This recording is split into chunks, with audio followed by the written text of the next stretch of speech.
My coworker reported my hijab as aggressive, then stole my promotion, while her sister orchestrated a break-in at my childhood home, with my mother watching from down the street. When I asked my mom why she let them hurt us, she whispered, "I just wanted nice things, a better life. I didn't mean for it to go this far." So I showed her just how far it could really go. For 3 years, I've been at this marketing firm, unaliving it with every campaign, getting those glowing reviews, and then Gladys walks in 6 months after me, all smiles and, "Oh, I love your hijab, where did you get it?" energy. Should have known something was off when she started asking me super specific questions about my projects like she was studying for an exam about my work. Then she starts having these secret meetings with our supervisor. And I'm like, okay, maybe I'm being paranoid, maybe this is normal. But then something happened and everything clicked. We were all eating our sad desk salads, and this woman looks me dead in the eye and says, "Some people's religious displays might be affecting team cohesion." I swear the temperature dropped 10 degrees. My hijab has never been a problem at this company. Never. And suddenly I'm a walking disruption? That's when I started noticing things, like how she'd document every time I left for tour prayer, or took Eid off marking it as unexpected absence in her little notes. You know what else I found out? She was having weekly lunches with the HR manager, talking about how culturally sensitive she is because she volunteers at a refugee center once a month. Meanwhile, she's taking credit for my work in meetings she conveniently scheduled when I couldn't attend, presenting my strategies like she birthed them herself. So when I heard our CEO was visiting in 2 weeks, and through the office grapevine learned he's actually Muslim, I thought, let me test this theory of mine. I started by wearing my colorful hijabs instead of my usual boring black ones. Nothing crazy, just some jewel tones that made me feel like myself again. Then I casually mentioned near Gladys that I was thinking about toning down for career advancement, and this woman's eyes lit up like Eid morning. She immediately volunteered to help me be more professional, sending me articles about assimilation and corporate culture, all the while praising my work with backhanded compliments like, "You're so talented despite your challenges," as if being Muslim is a disability. Behind my back, though, she's telling HR she's concerned about religious extremism because I pray at work. The same prayers I've been doing for 3 years. The week before the CEO visit, I decided to really test her by wearing my beautiful hijabs, including this one with gold threading my nani gave me before she passed, and Gladys lost her entire mind. Started screaming about how I'm sabotaging my career, making everyone uncomfortable, and actually filed a formal HR complaint about my aggressive religious displays. Can you imagine calling a piece of fabric aggressive? HR called me in asking me to consider team dynamics, while my actual work performance sat there being excellent and untouched by their concerns. This woman then convinced our supervisor to let her lead the CEO presentation and scheduled every prep meeting during prayer times like it was a coincidence. She's going around telling people I'm fishing for a discrimination lawsuit. The day before the CEO arrived, I wore my most precious hijab, this stunning turquoise and gold piece that was my nani's. Gladys exploded right there in the office demanding HR remove me immediately because I was making a statement. They actually suggested I work from home during the visit to avoid issues, and my spineless supervisor agreed. That night I sat with all my evidence, the recordings I'd been making, which yes, are legal in my state, where she said things like, her kind always plays the victim, and she should go back where hijabs are normal, plus emails explicitly stating my religion made her uncomfortable. I found out she'd been gunning for the same promotion as me, telling management I'd probably leave soon for family reasons, because you know us Muslim women can't possibly want careers, right? Next morning I showed up early in my best blazer and that same turquoise hijab. I was setting up in the conference room like I belonged there, because I do. When Mr. Ahmad walked in, he saw my hijab and gave me salams in Arabic, and Gladys, who had no clue he was Muslim, interrupted saying I was supposed to be home because of my displays. He asked her what displays, and she went on this whole rant about aggressive religious expression and how I refused to assimilate, all the while thinking she found an ally. I calmly showed him everything, my performance reviews next to her complaints. Afterward, other employees started speaking up, sharing their own experiences with Gladys. When I played the recording where she said, "I don't care how good her work is, her type doesn't belong in leadership," you could hear a pin drop. Long story short, Gladys got escorted out by security that day, the HR manager got suspended, and they launched a full investigation discovering she'd been sabotaging anyone she saw as competition. I thought everything was over, when 3 months later we got a transfer named Michelle. Amazing credentials, super professional, and 2 weeks in someone mentioned her maiden name is the same as Gladys's, and my heart just stopped because here we go again. I clicked on the link she'd sent, and my stomach dropped. It was a news article from 2 years ago about a workplace discrimination lawsuit that had been dismissed, with Gladys quoted as saying the accusations were baseless attempts to destroy her reputation. The plaintiff had mysteriously withdrawn their complaint after receiving threatening messages from unknown numbers. Michelle wasn't just her relative, she was her sister, and they'd done this before. The next morning, I walked into the office to find Michelle chatting with my team lead about restructuring our department for better efficiency. She smiled at me with the same fake warmth Gladys had perfected, complimenting my project management skills while subtly suggesting I might be happier in a less client-facing role. I recorded everything on my phone, learning from last time. Within days, Michelle started her campaign. She scheduled mandatory team meetings during prayer times, claiming they were the only slots available. When I requested accommodation, she documented it as inflexibility. She began copying herself on all my client emails, inserting herself into conversations with comments like, "just ensuring cultural sensitivity in our communications." My clients, who'd worked with me for years, started asking why someone needed to monitor our interactions. I watched her work the office like Gladys had, but smarter. Instead of obvious discrimination, she used coded language about professional presence and executive readiness. She volunteered to mentor me, sending daily emails about communication styles and appearance standards that never mentioned religion directly, but included links to articles about fitting in and corporate image. The breaking point came when she reassigned my biggest account to herself, claiming the client had requested someone who could meet them for drinks after work, knowing I don't drink. When I protested, she produced an email from the client that looked suspicious. I called the client directly, and they were confused, saying they'd never sent any email and were perfectly happy with me. That's when I realized Michelle had access to our email system in ways she shouldn't. I started documenting everything, but this time I wasn't alone. 3 other employees came to me privately, sharing their own experiences. Jonathan from accounting said she'd been questioning his medical leave for his chronic illness. Alexandra from design mentioned Michelle had been making comments about her pregnancy, suggesting she wouldn't return after maternity leave. Nathan from IT, who'd recently come out, said she'd been asking invasive questions about his lifestyle choices. We formed an unofficial support group, meeting at a coffee shop near the office to compare notes. The pattern was clear. Michelle was systematically targeting anyone she saw as different or vulnerable, using her position to document perceived weaknesses, while positioning herself as indispensable to upper management. I started digging deeper into her background and found something interesting. She'd left her last 3 jobs after less than a year, always with glowing recommendations, but no explanation for the quick departures. A LinkedIn search showed several former colleagues from those companies had also left around the same time. When I reached out to one, they were hesitant to talk, but finally admitted there had been issues with workplace culture that were never properly addressed. Michelle escalated her tactics when she realized I wasn't backing down. She started showing up to my client meetings uninvited, interrupting my presentations to add context, and questioning my strategies in front of everyone. She filed reports about my aggressive responses when I pushed back, painting herself as trying to help while I was being difficult. The situation exploded when our biggest client was coming for a quarterly review. Michelle scheduled the presentation during Jummah prayer, knowing it was the one prayer I couldn't reschedule. When I asked to move it, she sent a department-wide email about religious accommodations affecting business priorities, and suggested I choose between my career and my faith, but she'd made a mistake. The client's CEO was copied on that email, and he was furious. He called our company president directly quickly, saying he didn't want to work with a firm that treated employees this way. Suddenly, upper management was very interested in what had been happening in our department. The investigation that followed was different from the one with Gladys. This time, they brought in an external firm, and they interviewed everyone. The IT department discovered Michelle had been using a manager's login to access and modify emails. They found dozens of altered communications, not just about me, but about several employees she'd targeted. What really sealed her fate was when they discovered she'd been sharing confidential client information with her sister Gladys, who was now working for a competitor. The emails between them discussed strategies to destabilize our department so Gladys could poach our clients. They'd done this at multiple companies, with one sister infiltrating while the other waited to benefit from the chaos. The day Michelle was terminated, she tried one last manipulation. She came to my desk crying, saying she was just trying to survive in a tough industry, and that I'd ruined her life. Several colleagues heard her threaten that I'd regret this, and that she had connections everywhere. Security escorted her out while she screamed about discrimination and lawsuits. But the story didn't end there. 2 weeks later, I started getting calls from recruiters about amazing job opportunities that seemed too good to be true. When I investigated, they all traced back to companies where either Michelle or Gladys had connections. They were trying to get me to leave my job voluntarily. I also noticed someone had been trying to access my LinkedIn and professional social media accounts. Then came the anonymous letters to our clients, claiming I was unstable and had created a hostile work environment. Fortunately, after everything that had happened, our legal department was taking this seriously. They traced the IP addresses to a coffee shop where security footage showed Michelle's husband sending the emails. The company filed restraining orders against both sisters and pursued legal action for corporate espionage and defamation. During the proceedings, it came out that they'd done this at 5 different companies over 7 years, always targeting minorities and vulnerable employees, always managing to avoid consequences until now. My colleagues and I testified about our experiences, and for the first time, their pattern of behavior was fully exposed. Other former victims came forward, sharing their stories of careers derailed and reputations damaged. The case became a wake-up call for our industry about the need for better protections against systematic workplace harassment. 6 months later, I was promoted to the position Michelle had been trying to steal. Our department implemented new policies about accommodation requests and email access. The company partnered with several diversity organizations to ensure what happened to us wouldn't happen again. I still wear my colorful hijabs to work every day, including the turquoise and gold one from my nanny. Sometimes new employees ask about my story, and I tell them that standing up for yourself isn't just about protecting your own rights. It's about making the workplace safer for everyone who comes after you. The last I heard, both sisters were facing criminal charges for corporate espionage, and several companies were pursuing civil suits. Their reputation in our industry was destroyed, and they'd finally faced consequences for years of predatory behavior. But I know there are others out there like them, which is why I share this story. Because sometimes the biggest threat to your career isn't your performance or your identity. It's the person sitting next to you with a smile and a hidden agenda. I stared at the screen, processing everything I just read. The systematic harassment, the corporate espionage, the way these sisters had destroyed careers for years. My hands were shaking as I closed the laptop. But before I could even process what I'd learned, my phone buzzed with a text from my dad. Come home now. Don't stop anywhere. The urgency in those 5 words made my blood run cold. I grabbed my things and practically ran to my car, my mind racing through possibilities. Had Michelle or Gladys somehow found our address? Were they targeting my family now? When I pulled into our driveway 20 minutes later, I noticed my dad's truck parked at an odd angle, like he'd rushed home too. The front door was already opening as I got out of the car, and my dad's face told me everything I needed to know. Something was very wrong. Your mother called, he said quietly, ushering me inside. She's in trouble with Jerry again. My stomach dropped. Jerry, my mother's boyfriend of 2 years who'd slowly isolated her from our family. The man who'd convinced her we were holding her back, that she deserved better than us. We hadn't heard from her in 6 months, not since she'd chosen him over attending my sister's high school graduation. What kind of trouble? I asked, though part of me already knew. Jerry had always given me bad vibes, the way he'd size up our house during their visits, asking weird questions about my dad's tool collection and whether we had a safe. My dad ran his hand through his graying hair. She says he owes money to some people, bad people, and now they're threatening her too. My younger sister Sarah came down the stairs, still in her college sweatshirt. At 19, she'd grown up fast after mom left, but I could see the worry in her eyes. Is mom okay? I don't know, Dad admitted. She was crying, could barely get the words out. Said Jerry told these people we have money hidden somewhere, that I've been hoarding cash for my contracting business. I felt anger rise in my chest. My dad was the most honest man I knew. Every cent he earned went to keeping our family afloat, especially after mom left. The idea that we had some secret stash was laughable if it wasn't so dangerous. We need to call the police, I said, reaching for my phone. Dad shook his head. She begged me not to. Said Jerry has connections, that calling the cops would make things worse. Dad, that's exactly why we should. The sound of car doors slamming outside cut me off. Through the front window, I saw 2 men getting out of a black SUV. They weren't trying to hide their presence, walking up our driveway like they owned the place. Sarah, go to the basement, Dad said quietly. Take your sister. Dad, no, now. His voice was firm, but I could hear the fear underneath. I'm not going to shoot anyone and risk prison at my age. Just go. Sarah grabbed my hand and we rushed to the basement door. As we descended the stairs, I heard the doorbell ring, followed immediately by pounding. They weren't waiting for an invitation. The basement was unfinished, just concrete walls and exposed pipes. We huddled behind the old water heater, Sarah gripping my hand so tight it hurt. Above us, I heard my dad's voice, trying to sound calm. Can I help you, gentlemen? Jerry sent us. A gruff voice replied. Says you got something that belongs to him? I don't know any Jerry, my dad lied. There was a laugh, ugly and knowing. Come on, old man. Your ex-wife told us all about you, about the cash you got hidden away. Make this easy on yourself. There's no money, Dad insisted. I'm a contractor. Look around. Does this look like the house of someone with hidden cash? The footsteps above us grew louder. Multiple sets now. They were inside. Sarah pressed closer to me, and I wrapped my arm around her, trying to control my own breathing. We're going to look around, the voice said. You can make this easy or hard. The next few minutes felt like hours. We heard furniture being moved, drawers being yanked open, the crash of something breaking. They were systematic, thorough. I thought about the laptop upstairs with all my work files, my grandmother's jewelry in my room, Dad's tools in the garage, a lifetime of honest work about to be ransacked by criminals. The basement door opened. Check downstairs too, someone called. Sarah's breathing quickened. I pressed my finger to my lips, pulling her deeper into the shadows. Heavy footsteps descended the stairs. A flashlight beam cut through the darkness, sweeping across the concrete floor. They found us in minutes. Well, the man said, his face hidden in shadow behind the flashlight. The daughters. Jerry mentioned you two. He was younger than I expected, maybe late 20s, with the kind of casual confidence that came from doing this regularly. His partner appeared behind him, older and meaner looking. Upstairs, the younger one ordered. Now, we had no choice. As we climbed the stairs, I tried to memorize details. The younger one had a tattoo on his neck, some kind of bird. The older one walked with a slight limp. Details that might matter later, if we survived this. The living room was a disaster. Couch cushions slashed open, pictures torn from walls, books scattered across the floor. My dad sat in his recliner, hands on his knees, looking older than I'd ever seen him. No hidden cash, the older intruder announced. Either he's got a hell of a hiding spot, or Jerry's information is wrong. The younger one pulled out his phone. I watched him dial, my heart sinking as I realized what was happening. This wasn't random. This was orchestrated. Yeah, it's me, he said into the phone. No cash. What do you want us to do? There was a pause as he listened. His expression darkened. You sure about that? Another pause. All right, if that's what you want. He hung up and looked at his partner. Take whatever's valuable. Tools, jewelry, electronics. Jerry says to clear them out. That's everything I have for my work, my dad protested, standing up. I need those tools to make a living. The older man shoved him back into the chair. Should have thought of that before you hoarded cash from your ex's boyfriend. They work worked quickly after that. Dad's entire tool collection, accumulated over 30 years of construction work, my laptop with all my marketing portfolios, Sarah's college laptop, my grandmother's jewelry box, including pieces that had been in our family for generations. They even took the small TV from the kitchen. I memorized everything they took, burning it into my memory. The younger one noticed me watching and smirked. Smart girl. But Jerry says if you call the cops, Mommy Dearest pays the price. Understand? Before I could respond, there was a commotion outside. A car door slammed, followed by the sound of someone running up our driveway. The front door burst open, and there was my mother. She looked terrible. Thinner than I remembered, her clothes wrinkled, makeup smeared from crying. She took in the scene, us huddled together, the ransacked room, the men with their arms full of our belongings, and collapsed in the doorway. I'm sorry, she sobbed. I'm so sorry. Jerry he dropped me off down the street to watch. I didn't know they'd take everything. He said they just wanted to scare you. The two men brushed past her without a word, carrying our lives out to their SUV. Mom crawled toward us on her knees, reaching for my dad. Please, I didn't mean for this to happen. Jerry said if I helped, he'd forgive the money I owed him. I didn't know. You owed him money? Dad's voice was hollow. What money, Linda? I took some from his safe, just a little for groceries. But he said it was more, with interest, and I couldn't pay it back. And he said you had money hidden away from the divorce. Get out. Dad's voice was quiet but firm. Get out of my house. Please, I have nowhere to go. Jerry kicked me out. He said I'm useless now that you didn't have the money. Please, I'm your wife. Ex-wife, Sarah corrected coldly. You chose Jerry, remember? You chose him over us. Mom turned to me, her eyes pleading. Baby, please, talk to your father. I made a mistake. I see that now. Jerry's not who I thought he was. I wanted to feel sympathy. This was my mother, the woman who'd raised me, who'd taught me to be strong. But all I felt was anger. You brought criminals to our home. You let them rob us. You watched from down the street while they terrorized your daughters. I didn't know. Yes, you did. I stood up, helping Sarah to her feet. You knew exactly what Jerry was. You just didn't care until it affected you. The sound of sirens in the distance made Mom's face go white. You called the police? Jerry said if you called the police? We didn't call anyone, Dad said. Probably the neighbors. Hard to miss two men carrying tools out of a house in broad daylight. Mom scrambled to her feet. I have to go. If Jerry finds out the police came, she ran out the door, leaving us in our destroyed living room. 20 minutes later, a patrol car pulled up. Two officers came to the door, looking bored already. We got a call about a possible burglary, the older officer said, notepad in hand. Dad explained what happened, keeping his voice steady and factual. The officers exchanged glances when he mentioned Jerry's name. Jerry Morrison? The younger officer asked. Your ex-wife is dating Jerry Morrison? You know him? I asked. The older officer shifted uncomfortably. We're familiar with Mr. Morrison. Did you get a good look at the men who came here? I described them in detail. The tattoo, the limp, their approximate ages. The officer wrote it all down, but I could see the resignation in his eyes. We'll file a report, he said, but without security footage or witnesses willing to testify. What about my mom? Sarah asked. She admitted she was involved. Your mother isn't here to make a statement, the officer pointed out. And even if she was, domestic situations get complicated. Jerry Morrison has friends, people who make prosecuting these cases difficult. I understood what he wasn't saying. Mom had been right about Jerry's connections. These officers were taking a report they knew would go nowhere. After they left, we sat in our ruined living room in silence. Everything of value was gone. Dad's livelihood, our computers with schoolwork and job files, family heirlooms that couldn't be replaced. What do we do now? Sarah asked quietly. Dad stood up, suddenly looking determined. We protect ourselves, and we document everything. If the police won't help, we'll have to be smart about this. That night, none of us slept well. I kept replaying the day's events, thinking about what we could have done differently. Should we have fought back, called the police immediately? But Dad was right. He was too old to risk a confrontation that could have turned violent, and Jerry's connections meant the legal system might not protect us. The next morning, I woke to find Dad already up, making calls. He was reaching out to contractor friends, trying to borrow tools so he could keep working. The pride in his voice as he explained our situation broke my heart. This man who never asked for anything was now begging for help because of my mother's choices. Sarah was at the kitchen table with a borrowed laptop from her friend, trying to recreate her school assignments. I used my phone to email clients, explaining that technical difficulties might delay my deliverables. Professional reputation I'd built was taking hits because of Jerry and my mother. Around noon, there was a knock at the door. We all froze. Dad peered through the peephole, then relaxed slightly. It's Tom from next door, he said, opening the door. Tom was a retired police detective who'd lived next door for 15 years. He came in carrying a box. I saw what happened yesterday, he said, setting the box on our kitchen counter. Security camera caught some of it. Thought you might want this. Inside was a USB drive and printouts of still images from his security footage. Clear shots of the two men, their vehicle, even a partial license plate. Tom,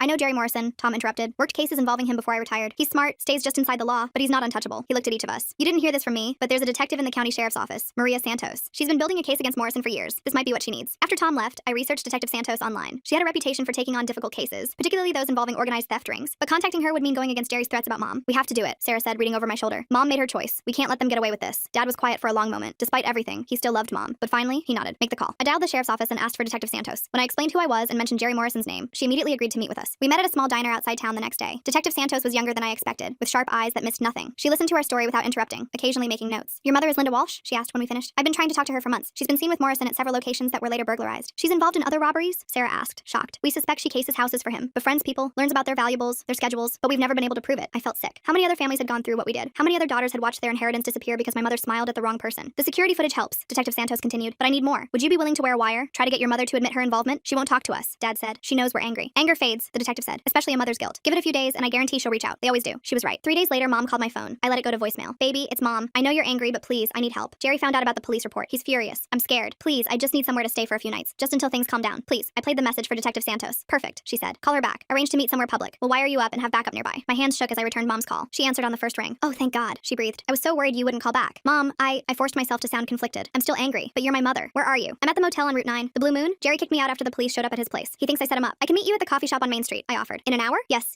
anything. Thank you, baby. I knew you'd understand. An hour later, I sat in the coffee shop with a wire taped to my chest, and Detective Santos parked across the street. Mom arrived 15 minutes late, looking even worse than before. Her eye was bruised, poorly hidden under makeup. Did Jerry do that? I asked, genuine concern breaking through my anger. She touched her face self-consciously. It was an accident. He was upset about the police. I shouldn't have gotten in his way. Mom, this isn't okay. You need to get away from him. I know. She reached across the table for my hands. I've made so many mistakes, but I can fix this. I know where Jerry keeps his records, all the houses, all the people he's robbed. I could get them for you. My heart raced. This was exactly what Detective Santos needed. Why would you do that? Because I owe you. All all of you, and because, she lowered her voice, I know things. About Jerry's connections in the police, about how he picks his targets. I helped him, God forgive me. I helped him rob good people. How many? I asked quietly. 12 houses in the last year, maybe more. He'd send me to make friends, join their book clubs or volunteer groups. I'd learn about their valuables, their schedules. Then Jerry would send his guys. Tears ran down her cheeks. I told myself they were rich. They could afford it. But they weren't. They were just regular people, like us. We weren't rich, Mom. Dad's tools were everything. Sarah might have to drop out of college. I know, and I'm sorry. But I can make it right. Jerry's planning another job tomorrow night. A family on Elm Street, the Johnsons. I met them at church. They're good people. Their daughter just got married, and they have all these wedding gifts stored in their garage. I forced myself to stay calm. We should warn them. No. Mom grabbed my hands tighter. Jerry would know it was me. But if I can get his records, all of them, the police could stop him for good. Would you help me? Help you how? I need somewhere to stay tonight. Jerry's guys are watching the motel. But if I could stay with you just one night, I could go to his house tomorrow when he's meeting with his crew. I know where he hides everything. This was beyond what Detective Santos had discussed. I tried to think what to say. Mom, that sounds dangerous. Less dangerous than doing nothing. He's escalating. The Morrison job was supposed to be simple. Just scare you into paying. But when there was no money, he got angry. Next time someone can't pay, someone might get hurt. The Morrison job? She looked confused. That's what Jerry called it. The Morrison job. Your house. Our name is Walsh, Mom. Your married name was Walsh. Her face went pale. I must have mixed it up. I've been so stressed. But I saw the truth in her eyes. She'd been involved in so many robberies. She couldn't keep the name straight anymore. We were just another job to her. I should go, I said, standing up. Wait, please. Let me stay with you. Just one night. I'll get Jerry's records and then I'll disappear. You'll never have to see me again. I need to think about it. There's no time. The Johnson job is tomorrow night. Those people, then go to the police yourself. I snapped. Tell them what you know. I can't. Jerry has photos, videos of me inside people's houses. He'll say I was the mastermind, that he was just the muscle. With his connections, who do you think they'll believe? I left her there, crying into her coffee. Outside, I climbed into Detective Santos's unmarked car. Outstanding, she said, reviewing the recording. We've got her admitting to 12 burglaries. Jerry's planning another one, and she knows where evidence is hidden. What about the Johnsons? We'll have units there tomorrow night, but I want those records she mentioned. Think she'll actually try to get them? Not without help, I admitted. She's too scared of Jerry. Detective Santos was quiet for a moment. What if we gave her that help? Controlled circumstances, back up in place. We could get the evidence and keep her safe. You want to use my mother as bait? I want to stop Jerry Morrison before he hurts anyone else. Your mother's already in danger. This might be her only chance to get out safely. That evening, I sat with Dad and Sarah, explaining what had happened. The recording, the planned robbery, Detective Santos's proposal. Absolutely not, Dad said immediately. Your mother made her choices. We're not risking anyone else to save her from them. But what about the Johnsons? Sarah asked. And all the other families he might target? That's the police's job, not ours. But I could see him wavering. Despite everything, he didn't want Mom to get hurt. And the thought of other families going through what we did clearly bothered him. My phone buzzed. Another voicemail from Mom. They found me at the coffee shop. Jerry's guys. I ran, but they saw my car. I'm hiding at the library, but they're closing soon. Please, I have nowhere else to go. I'm so sorry for everything. I just wanted nice things. A better life. I didn't mean for it to go this far. Please don't let them hurt me. Dad closed his eyes. Call Detective Santos. Tell her we'll help. The plan was simple. Mom would come to our house that night. Detective Santos's team would watch for Jerry's men. In the morning, Mom would go to Jerry's house with a wire and backup, retrieve the evidence, and get out. Simple plans, of course, are the ones that usually go wrong. Mom arrived at our house after dark, constantly checking over her shoulder. We let her in quickly. Detective Santos's team confirming no one had followed her. Thank you, she whispered, hugging me tight. I know I don't deserve this. No, Sarah said coldly. You don't. We set Mom up in the guest room, the same room she'd abandoned when she left us for Jerry. She sat on the bed, looking small and lost. I used to tuck you into this bed when you were little, she told Sarah. Remember? You were scared of thunderstorms. I remember you leaving, Sarah replied. I remember you choosing Jerry over your daughters. Mom flinched. I thought he loved me. He made me feel special, important. Your father. She glanced at Dad. We'd been married so long. Jerry was exciting, dangerous. I was an idiot. You were selfish, I corrected. And now other people are paying for it. That night, I barely slept. Every car that passed made me tense, but Jerry's men never showed. Either they hadn't tracked Mom here, or they were waiting for a better opportunity. In the morning, Detective Santos arrived early to wire Mom up. Her hands shook as they attached the equipment. Jerry keeps everything in a safe in his home office, Mom explained. Client lists, payment records, even videos from the robberies. He likes to watch them sometimes, critique his guy's performance. Do you know the combination? Detective Santos asked. It's his birthday. 071582. You're sure he'll be gone? Thursday mornings he meets with his crew at the warehouse, plans the week's jobs. He's never missed one. Detective Santos had units ready to move in if anything went wrong. Mom would go in, get to the safe, grab everything she could, and get out. 15 minutes maximum. What if he changed the combination? Mom asked. After the police report? Then you leave immediately, Detective Santos said firmly. No heroics. Your safety is the priority. Mom laughed bitterly. Since when has my safety been anyone's priority? Since you became our witness, the detective replied. Do this right, and we can protect you. New identity, fresh start somewhere Jerry will never find you. I saw hope flicker in Mom's eyes, a chance to escape the mess she'd created. We watched from Detective Santos's van as Mom drove to Jerry's house. It was a nice place in a good neighborhood, probably paid for with stolen goods. Subject is approaching the house. An officer reported over the radio. No vehicles in the driveway. Mom parked and walked to the front door, using her key to enter. We could hear her breathing through the wire, quick and nervous. I'm inside, she whispered, going to the office. The next few minutes felt like hours. We heard her footsteps, a door opening, the beep of the safe's keypad. It worked, she breathed. Oh my God, there's so much here. Just grab what you can and get out, Detective Santos instructed through her earpiece. Wait, there's something else. Photos of, oh no, Linda, what is it? He has surveillance photos of my family, recent ones. Sarah at college, my ex-husband at job sites. He's been watching them. My blood ran cold. Jerry had been keeping tabs on us even before the robbery. There's a planning board, Mom continued, with addresses, schedules. He's not just robbing houses. He's running some kind of, I don't know. It's all connected somehow. Linda, you need to leave. Now. Just let me. The sound of a door slamming made us all freeze. Who's there? Jerry's voice angry and suspicious. Linda, is that you? He's supposed to be at the warehouse, Detective Santos said urgently. All units move in. Now. But Mom was already talking, her voice artificially bright. Hi baby, I came to get my things. You said I could. I said no such thing. We heard footsteps approaching. What are you doing in my office? I was just the sound of impact. Mom crying out. You're wearing a wire, you stupid woman. You brought the cops to my house. Units are 30 seconds out, someone reported. Jerry, please, I just wanted my clothes. Another impact. Mom screaming, the sound of things breaking. I gave you everything. Jerry's voice was rage-filled. Took you out of that pathetic life, and this is how you repay me? We heard Mom sobbing, begging, the sound of something heavy falling, then silence except for Mom's labored breathing. Units on scene, the radio crackled. Making entry. The next few minutes were chaos over the radio. Officers securing the scene, calling for medical. Jerry in custody, cursing and threatening. Mom being loaded into an ambulance. At the hospital, we waited for news. Mom had a concussion, broken ribs, a fractured wrist, but she was alive, and the evidence she'd found was more than anyone expected. Jerry Morrison wasn't just running a burglary ring, Detective Santos explained. He was gathering information on families, building profiles, some for robbery, some for identity theft, some for other purposes. Your mother stumbled onto one of the biggest criminal operations we've seen. Other purposes? Dad asked. Blackmail, extortion. He had dirt on half the prominent families in town. Affair evidence, financial secrets, even staged compromising changing photos. The burglaries were just the tip. Jerry's arrest made the local news. Over the next weeks, more victims came forward. Families who'd been robbed, blackmailed, threatened. The investigation expanded, reaching into city government and the police department. Several officers were suspended pending investigation of their connections to Morrison. Mom testified from her hospital bed, providing details about dozens of crimes. In exchange, she got witness protection and a chance to start over. Before she left, she asked to see us one last time. She looked older, fragile in her hospital gown. The confident woman who'd walked out on us was gone, replaced by someone who'd learned hard truths too late. I know sorry isn't enough, she said. I destroyed our family for a man who saw me as just another tool to use. I can't undo that. No, Dad agreed. You can't. But maybe my testimony can help other families get justice. It's the only good thing I can do now. Sarah stood by the window, not looking at Mom. Are we safe? From Jerry's people? Detective Santos says yes. With Jerry locked up and his organization dismantled, there's no one left to come after you. Mom reached out tentatively toward Sarah. I'm so sorry, baby, for everything. Sarah finally turned. I'm not your baby anymore. You gave that up when you chose him over us. Mom's hand dropped. I know.